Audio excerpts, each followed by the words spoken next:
Welcome to Burlap Teachers. Enjoy the video. In this video, I will explain how to get the Voyager Rotten Fish. This unique item, often called an anomalous fish, is a key objective in certain expeditions. To successfully acquire it, you'll need to follow a precise method. First, ensure your multi-tool is equipped with a fishing rig. Then, navigate to the correct planetary system as indicated by your expedition objectives. Patience and proper preparation are essential for this task. The crucial first step is reaching the correct location.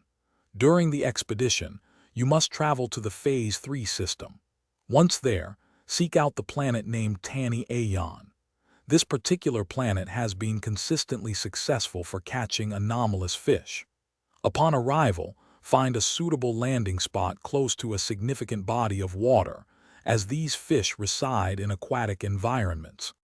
Once on Tani Aeon, position yourself to fish in deep water. Aim for areas with a depth of at least 50 units to maximize your chances. Interestingly, the type of bait you use does not influence the appearance of the anomalous fish, so feel free to use any available bait. Simply cast your fishing rig into the water and patiently await a bite. When a fish bites, quickly reel it in to secure your catch. Remember to have adequate inventory space in your exosuit, as caught fish will occupy a slot. If your expedition requires more than one anomalous fish, simply repeat the fishing process on Tani Aeon. With these steps, you will successfully obtain the Voyager Rotten Fish and advance your expedition. Thanks for watching. Consider subscribing if this video helped you.